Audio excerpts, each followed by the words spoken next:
إن الحمد لله نحمده ونستعينه ونستغفره ونعوذ بالله من شرور أنفسنا وسيئات أعمالنا من يهده الله فلا مضل له ومن يضلل فلا هادي له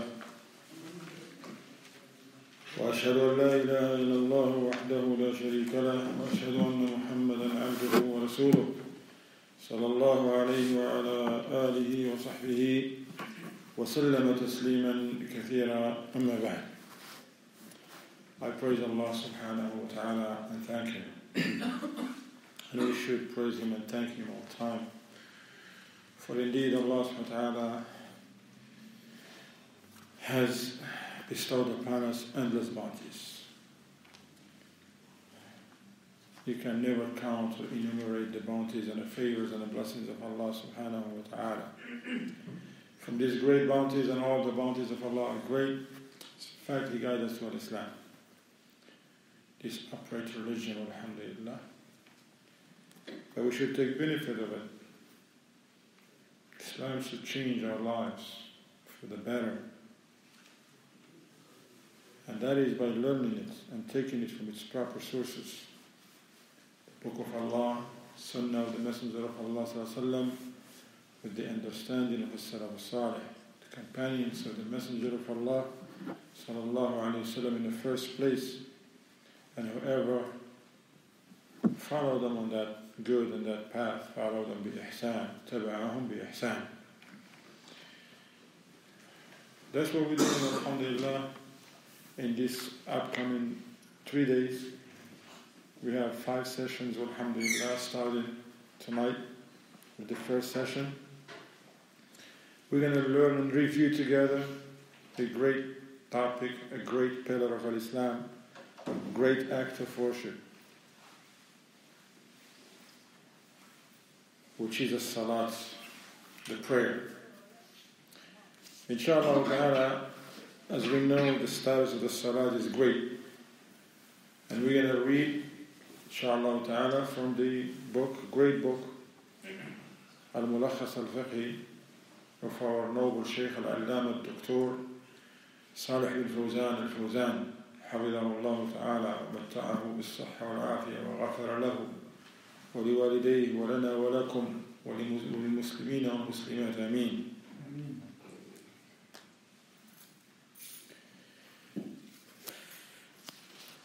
First of all, the Shaykh, in this section of the Salat, he has many chapters,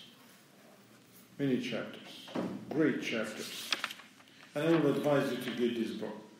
Those who know Arabic, get the book in Arabic. Al-Mulakhas al-Fiqhi لفضيلة الشيخ الدكتور صالح بن فوزان الفوزان. But if you don't understand Arabic yet, you can get it in English. The Islamic Jurisprudence, a summary of Islamic Jurisprudence by Sheikh Salih al-Fawzan in 2 volumes. Actually, it's on PDF as well. You Google it on PDF. If you put a summary of Islamic jurisprudence, they will give it to you 2 links. 1 link for the first volume and another link for the second volume. Alhamdulillah. But this is a book, by the way, this is an amazing book. It starts with the tahara. What do you need about purification? Wudu, tayammum, ghusl, what breaks the wudu and all that. Wiping on the socks and all this. And then he will go to the salat.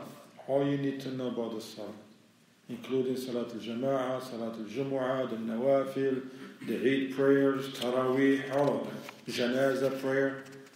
Then the Shaykh will go to the zakat and talk about the zakat. All you need to know in a most efficient, brief, easy, to the point manner and way. Then after that he go to Ramadan, to fasting actually, in general. Then he go to the Hajj, then the Jihad. Then after that he go to transactions, how you do business, how you conduct these things. Then after that he will go to marriage, divorce, khula, custody, all that, amongst many other good things. It's amazing. It's an amazing book indeed. Okay? But we're just going to read from the section that talk about the salat. First of all, the first chapter, في وجوب الصلوات الخمس, as pertaining to the obligation of establishing the 5 prayers. The Shaykh said, الصلاة هي آكد أركان الإسلام بعد الشهادتين.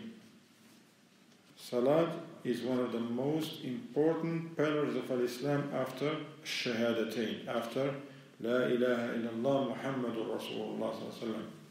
None has the right to be worshipped except Allah, that Muhammad is the messenger of Allah sallallahu alaihi wasallam.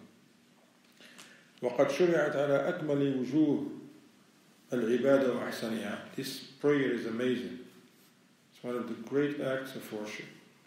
وقد تضمنت هذه الصلاة كثير من أنواع العبادة. This prayer we're going to learn about and we perform is comprised with different types of worship.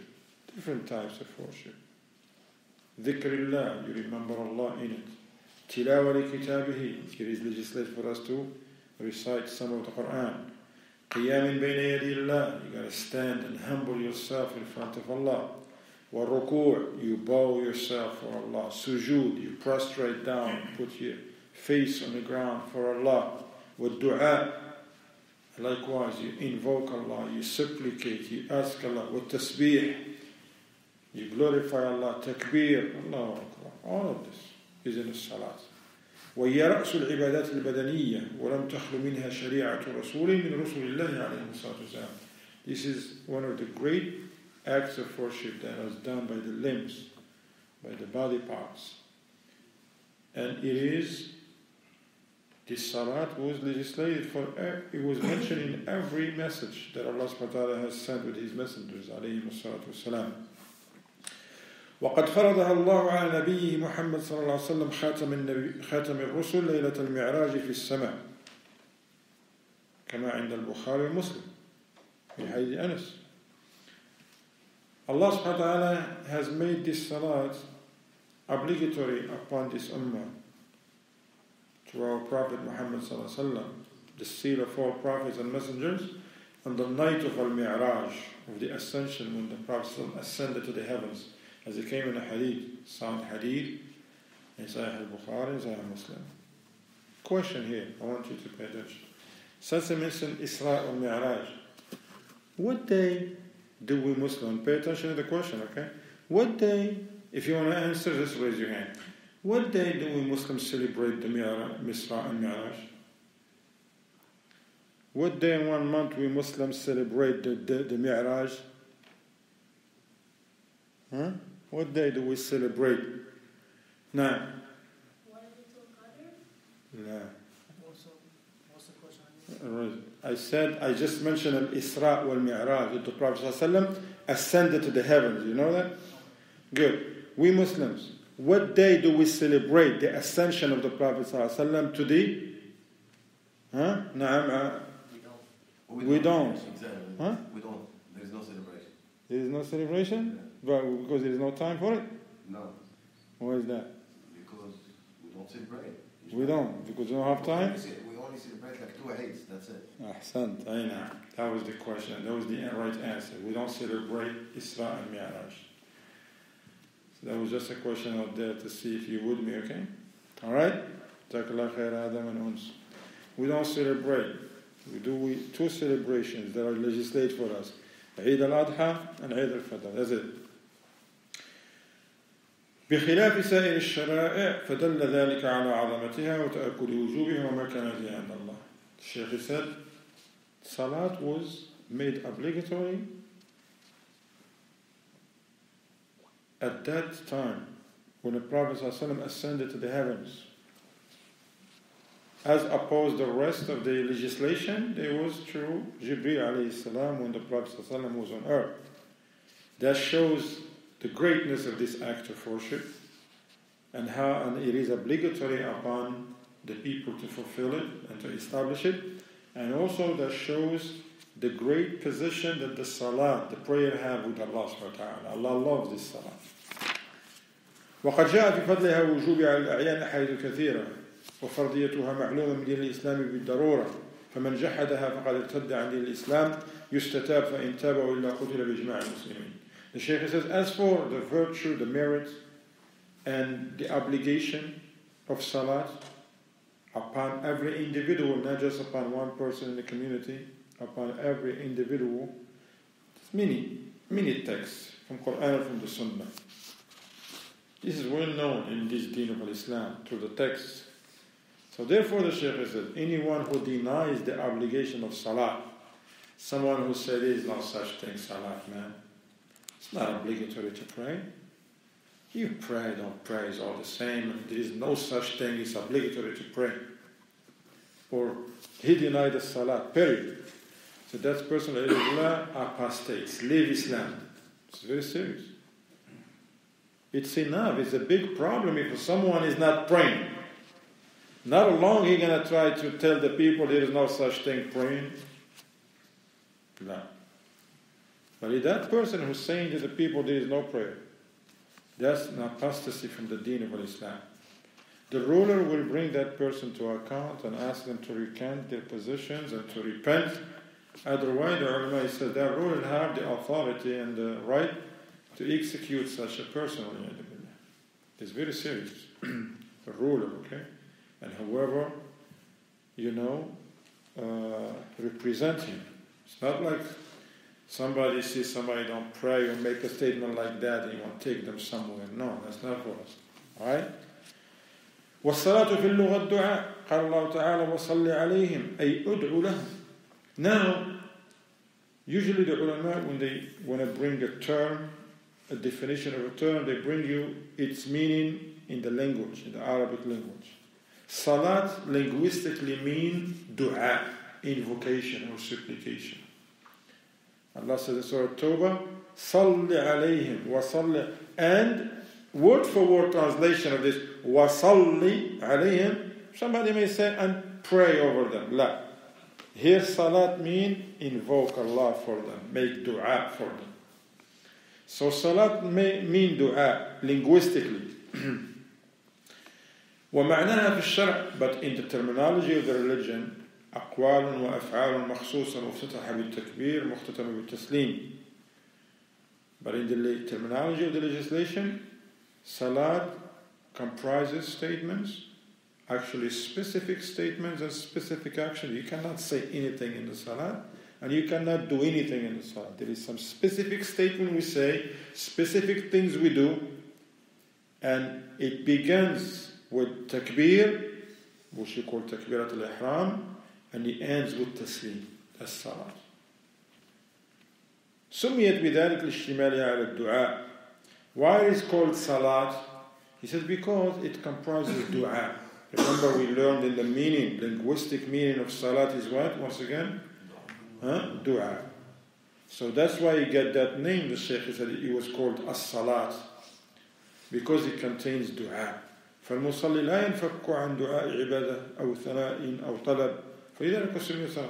Because whatever you do in the salat, you're praising Allah, you're glorifying Allah, or you're making dua and asking Allah, especially in sujood.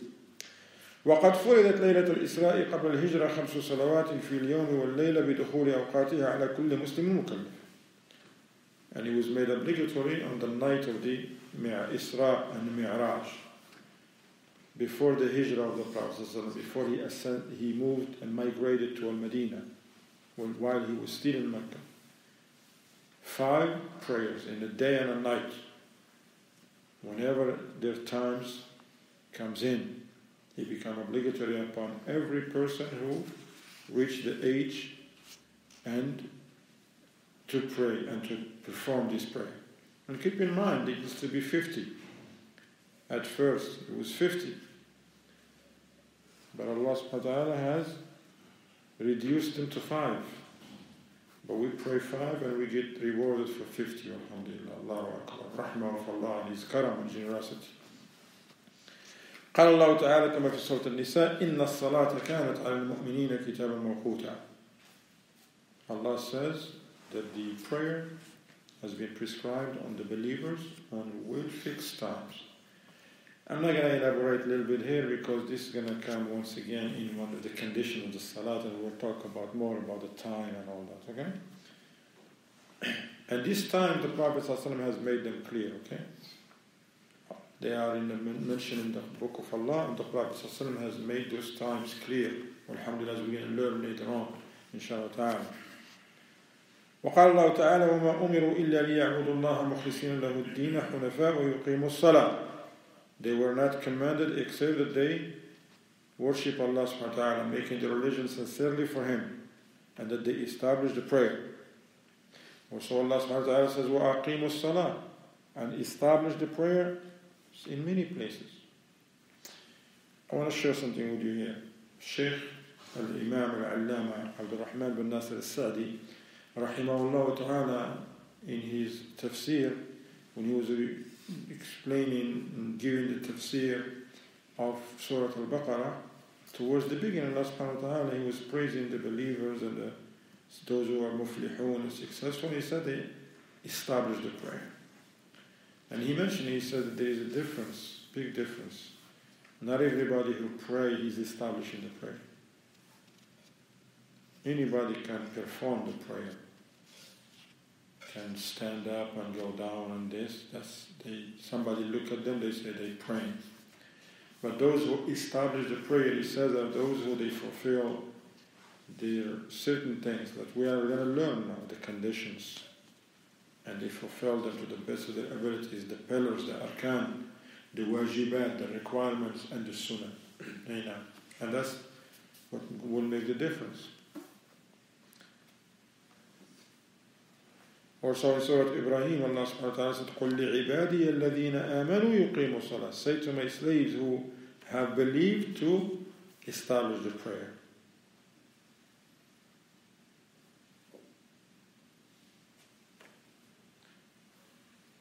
فمن أتى عليه وقت الصلاة وهو بالغ عاقل وجبت عليه إلا حائل ونفساء فلا تجيب عليهما ولا يقضيانها إذا طهرتا إجماعا ومن كان زائل العقل بنوم أو إغماء ونحوه وجب عليه القضاء حين يصحو. The Shaykh said, now, any person that the time of the salat is in, let's say for example Fajr is in, and that person now is baligh, reached the age of discernment and the age of puberty, and aqil, have a sound mind, he has to pray. Except for women on their menses and on their postnatal bleedings. This is important for the women to know, and for us men to know, because we have daughters, those amongst us, or you're married, or you have sisters if you're not married, you have mother, grandmothers, and then you know this ruling so you can help them out and make matters clear to them. Remember, the women, they pray. The women, they pray. Unlike in some villages and some, subhanAllah, some communities, societies, they think that as long as the men pray, it's okay. Nobody pray in the house. No women, no children. Why? They're like, why? The men pray. Doesn't work like that. Everybody should pray. However, the women in their menses, during their menstrual cycle, they do not pray. It's haram for them to pray. They have to wait. If the cycle starts, they don't pray. And wait until their cycle comes to an end, and they take a shower and begin to pray. That's what we call them. They said Adin. نعم.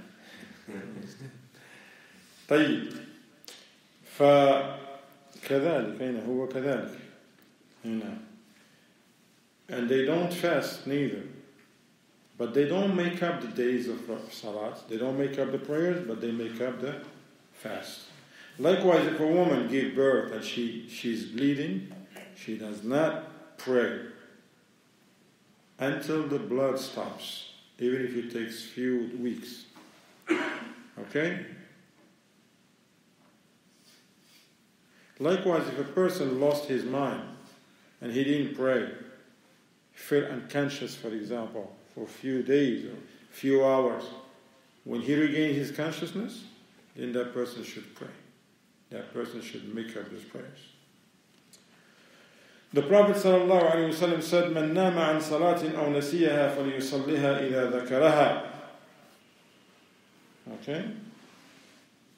Prophet ﷺ said in the hadith, agreed upon by Imam al-Bukhari and Imam Muslim rahimahumullah, if a person oversleep and didn't pray, sometimes it happens. As long as a person oversleep, not someone who went to sleep and was like, I'm not getting up. Or tell somebody, his wife, listen, don't wake me up, all right? Don't bother me. That's bad. This is not what this hadith is about. It's not like someone who every day put the alarm on 4 o'clock because he has to be at work at 5. On his day off, no alarm for Fajr. He wake up at 1 p.m. That's very bad. Very bad. You're going to get up for work, for dunya, but don't get up for the akhirah? That's a big problem. If somebody, for whatever reason, he overslept, or somebody forgot to pray, it happens, we're human, then that person should pray whenever he remembers or wakes up. Alright?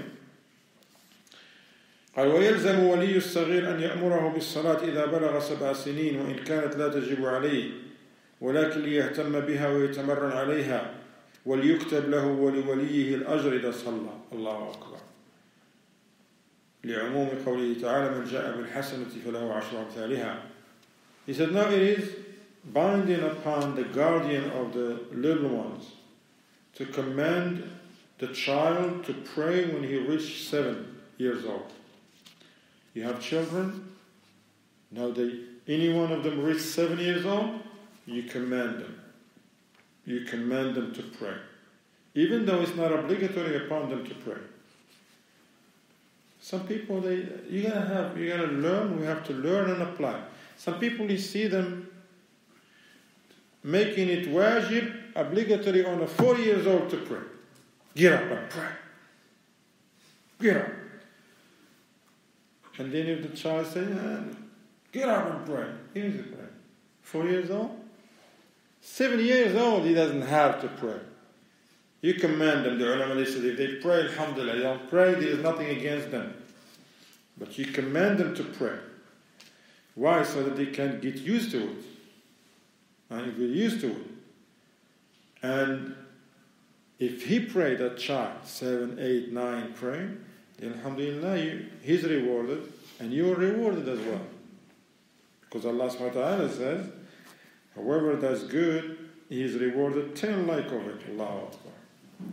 But see what the ulama says, that at that age, from 7 to 10, you teach them nicely, kindly, talking about the importance of salah, the beauty of the prayer, no yelling, no nothing. Prophet ﷺ never yelled at anybody or shouted at anybody, subhanAllah. So we just tell them this is beautiful, salat is good for you, mashallah, because you're going to stand in front of Allah, and you can ask Allah all you want, because nothing happens except by Allah's will. SubhanAllah, it's not, I'm your father, I'm going to give you something, I'm going to try to take care of you, be there, but if Allah didn't allow me to do these things, I'm not going to be doing these things. So pray and ask Allah to make it easy for me to buy you the stuff you want, to take you places you want, good places. So this the child, oh, that's how it works. All right, I'm praying. Oh Allah, give my father more money, more time to take me places, to buy me stuff. Okay.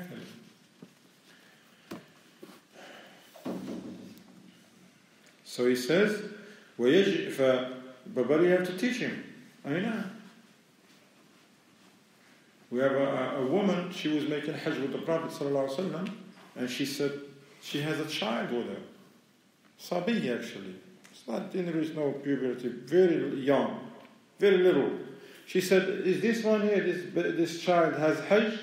He said, na'am walaki ajr. Yes, you will have the reward of hajj, and you too, you're rewarded.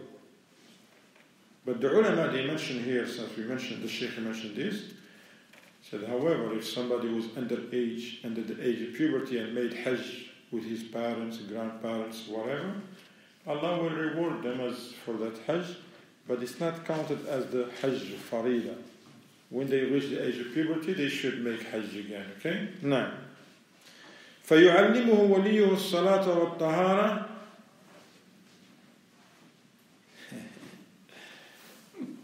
أهلا. فينك يا رجل أنت؟ So, but the guardian should teach that child salah. Don't just tell him pray. No, just come here. This is how we pray. This is how we do things. But before that, he should tell him, look, that before we pray, we're supposed to make wudu, purify ourselves for the salat and the like. Also, the Shaykh says that the wali, the guardian, can discipline the child who reached the age of 10 and don't want to pray. Because the Prophet ﷺ said, مُرُوا أَوْلَادَكُمْ بِالصَّلَاةِ وَهُمْ أَبْنَاءُ 7 سِنِينَ وَاضْرِبُوهُمْ عَلَيْهَا لِعَشْرٍ وَفَرِّقُوا بَيْنَهُمْ فِي الْمَضَاجِعِ. Prophet ﷺ says, command your children to pray when they reach the age of 7. Discipline them if they refuse to pray when they reach the age of 10. And separate between them in the bed. This separate between them in the bed, meaning if they before 10 they can sleep together under one blanket. But once they reach the age, no, they cannot sleep. A boy with a girl and this alike, to protect them. I know. SubhanAllah, the Shaykh is saying that the guardian, mashallah, pray and command. But SubhanAllah, sometimes you find children, they pray, mashallah. But you may find grown-up in the community, in their family, they don't pray. So that's a good thing for those children who Allah guide them to that. Alhamdulillah, they pray. So they should thank Allah and be grateful and make dua for their grandfathers, their parents, their uncles, their cousins who they may not pray. Sometimes you find 12 years old, 15 years old, actually 10 years old, 11, they pray, mashallah. But then you will find the uncle don't pray, the auntie don't pray, the cousin don't pray. So be happy and grateful to Allah that guided you to that, and don't give up no hope. Then make dua in your sujood for your parents if they don't pray, or they pray sometimes or don't pray others. Your grandparents, your uncles, your aunties, your brothers, your sisters, your cousins, people you know that don't pray, just alhamdulillah, make dua for them. And nicely and kindly tell them, salat is good for you. Here is, read this book, listen to this talk. It's very good for you. You want to make it to the Jannah? This is one of the ways. You have to pray. You cannot make it to the Jannah without being obedient to Allah subhanahu wa ta'ala. Allah loves the salat. You cannot graduate if you don't attend the classes, right or wrong? Tell them like that. You can't graduate if you skip classes. You don't go, you don't attend the classes, you're not going to be a successful businessman if you sleep until 9 p.m. You don't go to work, you don't go to the market. It's not going to happen. Likewise, tell them this, you want Jannah or not? Of course they're going to, even those who don't pray, they're going to say, of course, Jannah, Allahu Akbar, we want Jannah. Tell them this is how you do Jannah, by being obedient to Allah. Allah didn't ask us to remove mountains or to feed the fish. We go fish. Allah made that fish as a food for us. But He didn't tell us you have to feed the fish. No, it's going to be... Can you imagine if Allah commanded us to feed the fish? It's going to be a big problem. We can't even feed a cat. So, but Allah subhanahu wa ta'ala is merciful. He doesn't want nothing from us. He commands us only with things that will benefit us in this life, and yet we will see the great reward in Yawm al-Qiyamah. Now, may Allah subhanahu wa ta'ala keep us. Those amongst us who are praying, may Allah keep us firm upon that path and make the prayer easy for us. And likewise, those who in our families or we know from the people we know don't pray, we ask Allah, may Allah subhanahu wa ta'ala open their hearts for the salat. May Allah subhanahu wa ta'ala make it easy for them and guide them so that they can pray. Okay? Now. قال الشيخ ولا يجوز تأخير الصلاة عن وقتها قال الله تعالى إن الصلاة كانت على المؤمنين كتابا موقوتا. He said it is not permissible to delay the salat until its time expires. Because Allah says, subhanahu wa ta'ala, verily the prayer has been established or prescribed upon the believers in well-fixed times. These times, no one has the right to tamper with these times. These times, they are fixed by Allah subhanahu wa ta'ala. So we shouldn't just pray Fajr whenever we feel like. No, Fajr has a time. We don't pray before that time, and we don't wait until the time expires. Same thing for Dhuhr, Asr, Maghrib, Isha. But it's amazing. You find some of us, we pray whenever we want. And it's okay. It's cool. But that same person does not go to work whenever he wants. Right or wrong? Unless if he owns the place. And even if he owns the place, it's not going to do him no good if he goes whenever he wants. Right or wrong? No, he has to have discipline. And he has to go in certain times, and that's how he's going to see the fruits. So the same thing, you find the person have a job, and then if he show up, he has to be there at 5 a.m. That's his shift. All right, you the manager. The men show up at 11 a.m. What do you do? I'm asking. No managers in here? All right, CEOs? No? Nada? You got to reprimand him. Reprimand him. Absolutely. I know. All right? Or write him up. If he does it again, Write him up. write him up. Yeah.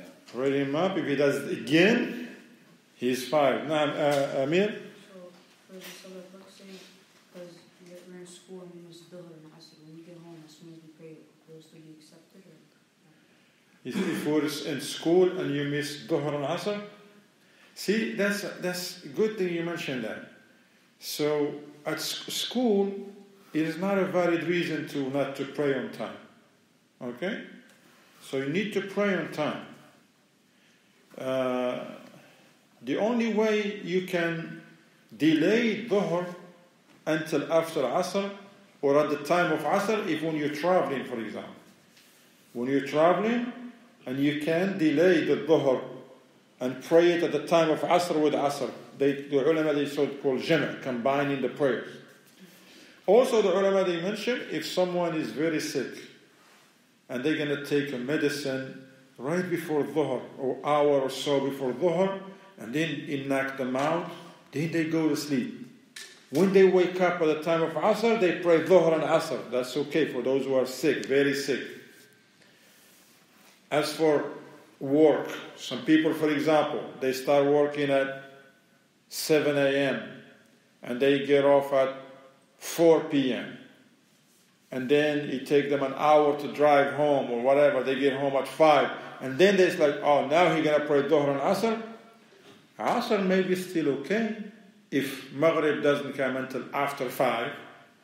But what about the Dhuhr that it went out at 3:15, for example? No, that person should pray at work or at school. I understand now if you're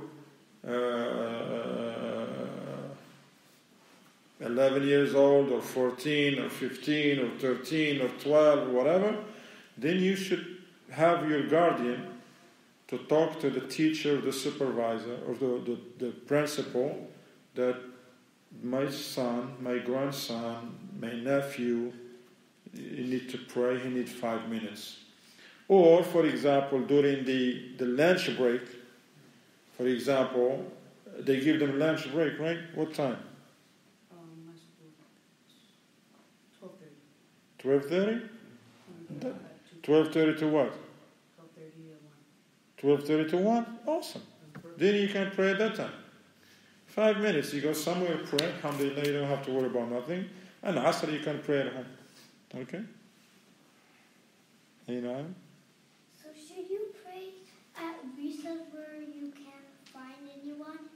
Should you On the pray class, if you already have to do? in the class? No, outside at recess on the grass where there's nobody.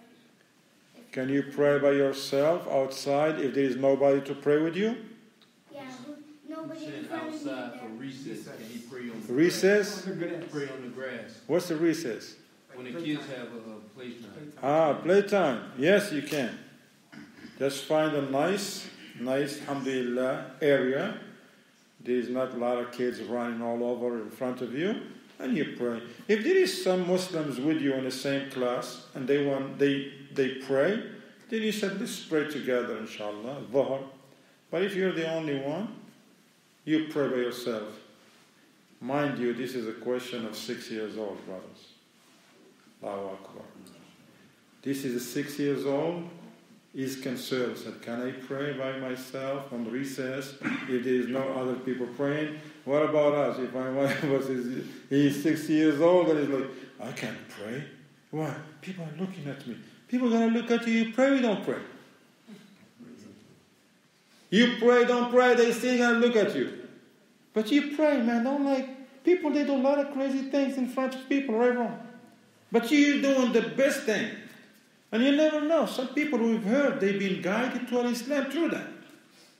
They see a person praying, they come and say, well, what are you doing? I was praying. What is prayer? And they start talking. It's like, wow, this is good. Yeah, we need to thank the Creator, man.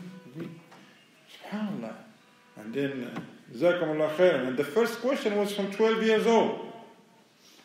First question was for 12 years old. Concerns, like, look, I'm at school. I want to pray on time. And now we have a question from 6 years old. Allahu Akbar. Alhamdulillah. May Allah protect them. Ameen. And make them righteous and make them a comfort for the eyes of their parents and grandparents. And may Allah subhanahu wa ta'ala preserve them. Ameen. And all of the children of the Muslims. So the salat, it's not permissible to delay the salat. Some people, they want to delay the salat because he has a meeting, delay the salat because he has a school, delay the salat because there is a game, a fight, Super Bowl. Those are not valid reasons to delay the salat. Can't. Just work your schedule around. If you have a valid reason to delay the salat, you delay. Like it says, you're traveling, you're very sick. Also the ulama, they says, in a case when a person, like for example, doctors, the ulama they mention. Here is a doctor. He's going to enter into a major surgery, heart surgery, right before Dhuhr, and he may not finish until after Asr. They said that person can pray Dhuhr at the time because he ain't going to keep the man's heart open and go pray. They said, yes, he can delay because there is a valid reason for that. Now, also, it's all about the intention, right? That's the most important thing. It's all by the intention? Intention, yeah. Okay, keep going. Okay. For example, let's say, Allah, He just ordered us, in Yom al-Jumu'ah, bay'ah. What He means by bay'ah is the business, that's how you're going to work your schedule. Mm-hmm. For example, sometimes you're tied up with a customer or something like that. Okay. For example, your boss is not going to care. He's like, I don't care. You're going to finish up whatever you do.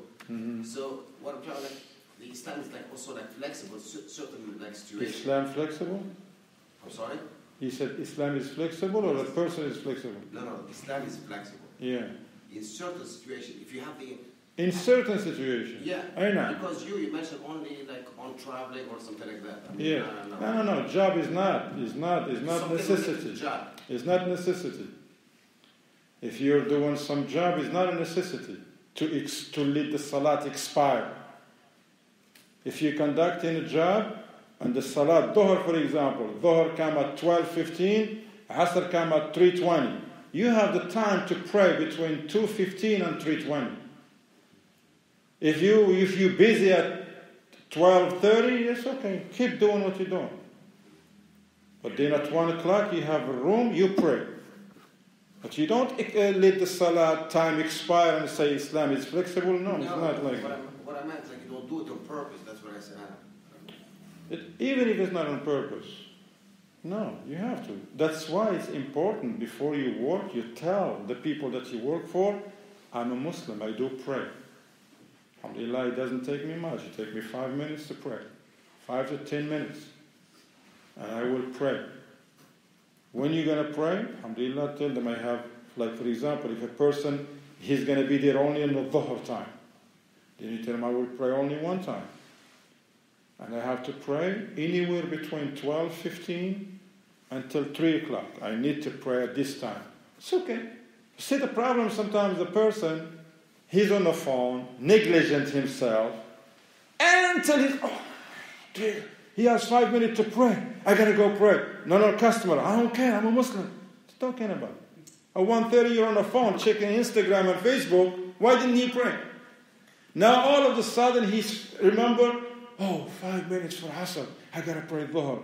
Now that person, he ain't going to put it on Islam, man. He's like, he has to learn from his mistake and be serious about his salat. Alhamdulillah, okay? Now, did I say that we open a quick Q&A session? Exactly. Just on touching on his point, the person forgets. Like, it just passed. Exactly. That's we mentioned that. If a person is busy working and forget, that's different. That's what I meant, like, what I started. No. If you finding intention. If a person, no. You know why when I heard you said إِنَّمَا الْأَعْمَالُ بِالنِّيَّاتِ said keep going? Because that you cannot use that إِنَّمَا الْأَعْمَالُ بِالنِّيَّاتِ all time. إِنَّمَا الْأَعْمَالُ بِالنِّيَّاتِ, but a person should do what is right too. Because some people, they don't do what is right and they say, أَخِي أَعْمَالُ بِالنِّيَّاتِ, I have a good intention. Yes, you have to do good intention and do it right. You know what I'm talking about? Because sometimes people don't do the job and they say, I have a good intention. No, we have to have a good intention. Because if you do the work right with a bad intention, that's a problem. If you have a good intention and don't do the job or do it in a bad way, that's a problem too. That's why ikhlas wal mutaba'ah. We have to do it for Allah, that's a good intention, and we have to do it right according to what Allah legislated for us. That's why I told you, Jazakallah khair, mentioning that. That's why I say, because some people, they pull that card and say, hey, come on, man. Right. Pray, don't pray. I have a good intention. Yeah, I'm including myself too. You don't have to. If there is a red light, don't stop. No. I respect, but so exactly. Can you imagine you hire somebody to come and you're waiting, and he says, look, 8 o'clock I'm going to be there, sharp. And you're waiting, everything ready. He ain't show up. You see him later on at night, he's like, he didn't come. Yeah, I have a good intention, man. But I didn't come. It was a game. But I had a good intention to come. What are you going to do with that good intention now? Nothing. It's not going to help. So having a good intention with the right actions. Good actions, bad intentions, big problem. Good intention, bad actions, big problems. Bad intention, bad actions, big problem. Good intention, good actions, what is it? Good stuff. Now, where did you come from? Huh? There's another door over there? Go ahead. How do you know if a reason for salah is valid? I mean, how do you know if a reason for delaying salah is valid? The reason valid for delaying the salat? We mentioned through the teachings of the Prophet ﷺ. Like combining the prayers, you can delay Maghrib until the time of Isha, or Dhuhr until the time of Asr. That's good.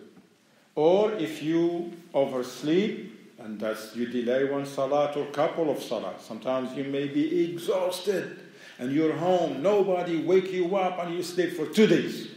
You get up and pray those prayers of 2 days.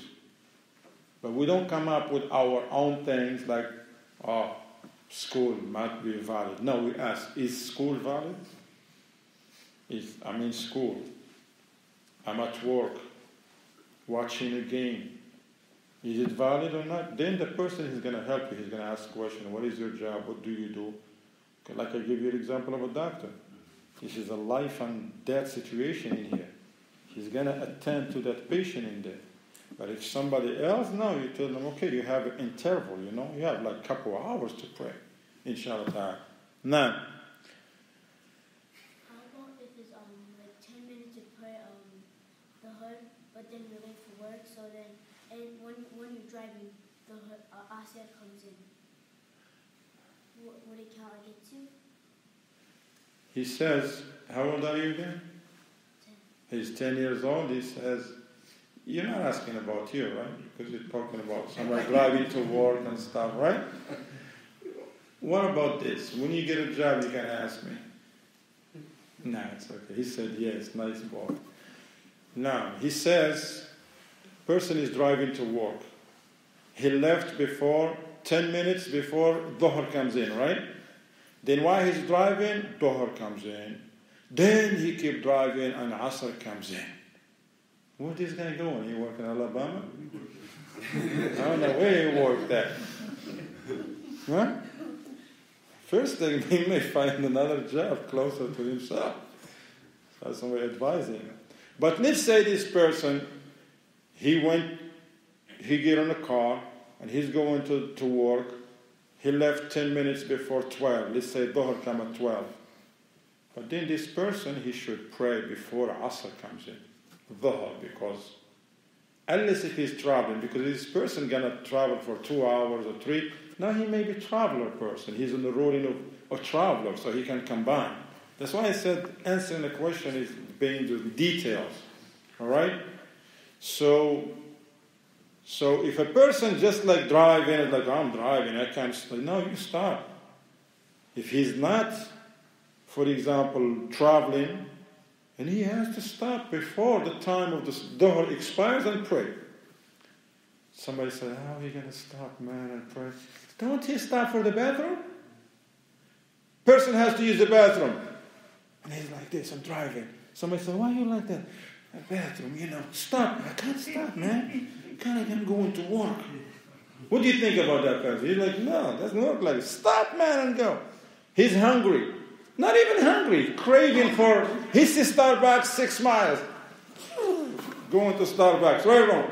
And he's going to get out of the car, and he's going to stay in the line, right? That Starbucks is busy, by the way. He stands up 15 minutes on the line.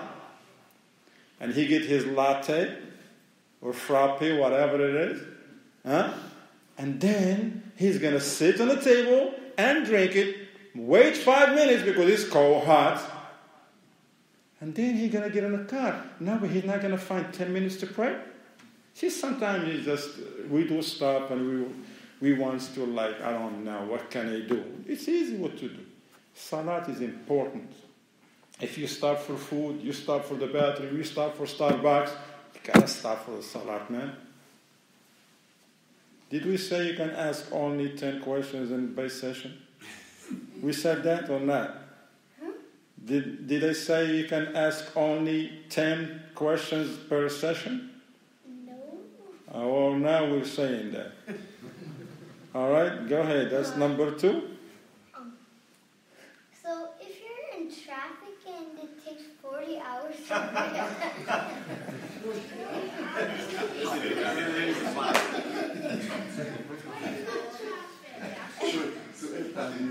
Nice try, dude. Nice try, buddy. Now, all right, let's go back to the book. See, the Salat is important class of the Salat. You see how it is? It's not the first time. When you get stuck on the black ice, they pray. In the car. That's a very good thing. Go ahead. I apologize, Ryan. Go ahead. And there's so much traffic, so in the traffic, and for 5 minutes, should you pray in the car? 5 minutes. He says 40 hours. Now it's 5 minutes. I don't know which one.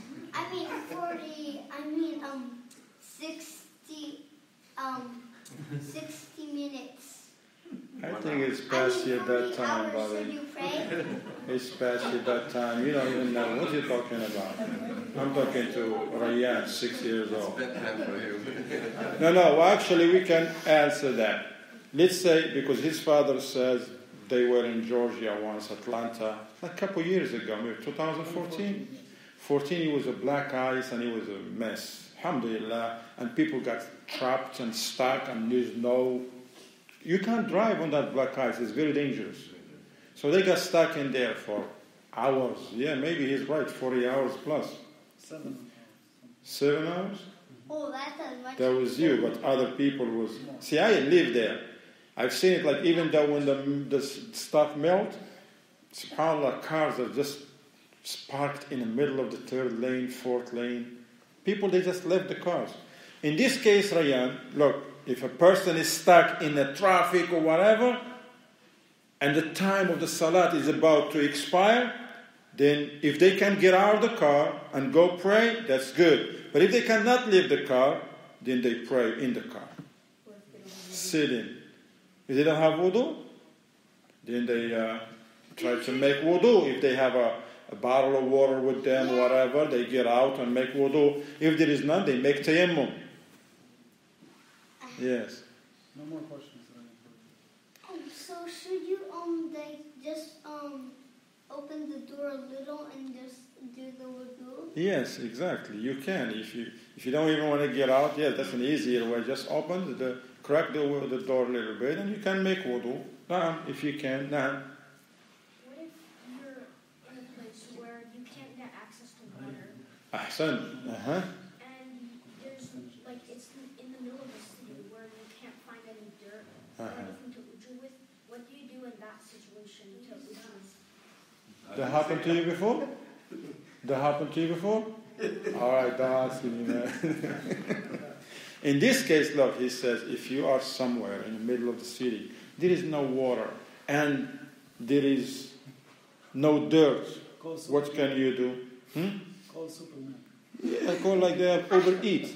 Just Call them to bring you some water, man. then just go to then just drive to a place where there's water. Exactly. Drive somewhere where there is water. If you're in a downtown, look, he's in downtown and there is no water. Man, you're in downtown, there is a lot of stores, there's a lot of water. All right. Or you could just do it in the beach if you go swimming. All right. Let's go back here, inshallah. So look, Sinakhwan, you do not delay the prayers, okay? This is very serious. Look, let us be straightforward. We human, and sometimes we tend to to relax, and no, you can't. You pray. You gotta pray. SubhanAllah, sometimes when it comes to the salat, shaitan is very wicked and you're tired, just go. But if a person really wants to go to work or make some money or even watch a game, for those who watch games, he gotta be there. He don't want to miss nothing, right or wrong. He want to sit. Even if he's tired, he open one eye. Like this. One eye. But because that's what he likes, that's what he loves. We love the salat. The salat is important, ya akhi. It has a lot of great things for us in this life and the hereafter. Barakallahu fikum. So the Shaykh says, delaying the salat that you're supposed to perform at night until day, or the salat that you pray at day until night, or fajr until after sunrise, it's not permissible. Even if for janaba, let's say someone he's on janaba and you couldn't find no water, you still pray, you make tayammum. Najasa, someone for example has urine on him, on his body, on his clothing, and he is not in a position to change and to clean himself, he still pray and don't delay the salat. You see how it is? Still pray and don't delay the salat. Barakallahu fikum. You gotta pray it according to your abilities, because Allah says, fear Allah to the best of your abilities. Then the Shaykh mentioned an example. He said some people, some ignorant people, when they get sick and they are admitted into the hospital, they don't pray. Why? They're like, look man, I'm sick. I can't pray, I'm very sick. You pray even if you're sick. You pray according to your means. If you can stand, stand. You cannot stand, pray sitting. You cannot sit, pray laying down. You cannot face the Qibla, pray not facing the Qibla. Let's say that person is very sick and he urinates on himself. But then he asks the nurse, look, I'm a Muslim, I want to pray. Can you change me? No, we can't change. We don't do that stuff in here. Nobody from his family is around to change him or to help him.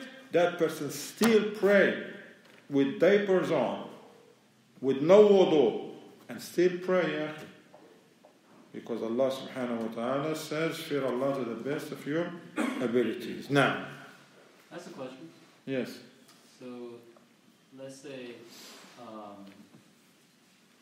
you like a dog, like kind of like just rubbing on you, like without maybe licking or anything, but just kind of like pass by or just go around you. That's gonna come inshallah in the najasat. Okay. See, a lot of this question that you ask me, I'm just being nice because this is the first session, okay?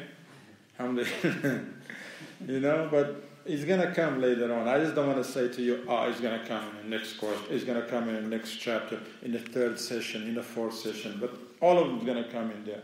All right? So inshallah ta'ala, first of all, a person should stay away from dogs and this, but as for... Just kind of I will deal with it, inshallah. Yeah. Okay? Jazakallah khair. So, it's a big mistake, the Shaykh said. Certain people just come up with certain ideas and they think that that's a valid excuse for them not to pray on time. That's a big mistake. Sometimes you will go and visit somebody and you try to tell them, hey, the prayer, somebody ignorant the other corner, hey, leave him alone. Don't talk to him about no prayer, man. This man is very sick. No, this man should pray. What if he died from that sickness and he didn't pray for 2 weeks? That's a big problem for him. That's why the ulama, they said, if you go and visit somebody sick at the hospital, at home, remind them of the salat. And teach them how to pray. Tell them this, it's okay. If you cannot get up, pray sitting. If you cannot sit, pray laying down. If you cannot make wudu, make tayammum. It's okay, and Allah will accept from you, but you should pray. Still, don't delay the salat until you feel better. No. Because this sickness is not a valid excuse for a person not to pray. Right now. Even the ulama, they mention, if a person cannot make no tayammum, cannot make no wudu, still pray. Still pray. Don't say, I cannot make tayammum, I cannot make wudu, I'm not going to pray until I find water. La, wrong. An example of that, let's say someone who's strapped in a chair, or someone in a jail, and they put him in a cell by himself, and then on top they shackle him on a wall, and then they're like, listen, you're going to be there for 3 days. Somebody come and feed him a little bit and give him some water, and that's it. Would that person know he's going to use the bathroom on himself? He's going to urinate on himself. Maybe they took his clothing off because, I don't know, for whatever reason, jail policy. That person still pray, yahi. He has no wudu, he can make tayammum, he's still praying. And salat does not just person come and say, because I'm here, because I'm doing this, I'm not going to pray. Ask. I'll do this, I'll go here, I work there, I drive, my job is like this. Can I pray? I don't pray. I go early. I have to leave the house 1 hour before Fajr. And when I get to the job, I still get there in the time of Fajr. Can I pray before I leave home or at work? Ask these questions and then you get the answer, inshallah ta'ala. Then the Shaykh says, anyone who leaves over the salat, he made the hukm out of laziness, even though that person does not, he's not from those people who say there is no such thing salat, that's a kufr wal-'iyadu billah. That's a disbelief according to the soundest opinion from the ulama. Because there is the support by the adillah and the proof. The Prophet ﷺ says, بَيْنَ الرَّجُلِ وَبَيْنَ الشِّرْكِ وَالْكُفْرِ تَرْكُ الصَّلَاةِ. Between a person and him falling into shirk and kufr, leaving off the salat. There is other ulama opinion, they says no. The person who does not pray out of laziness, he believes that yes, we're supposed to pray, we Muslims, but he doesn't pray out of laziness and negligence. Some of the ulama, they says he's not a kafir, but he's still upon a great danger. But other ulama, they said that's a kufr, because they have text like this hadith in Sahih Muslim.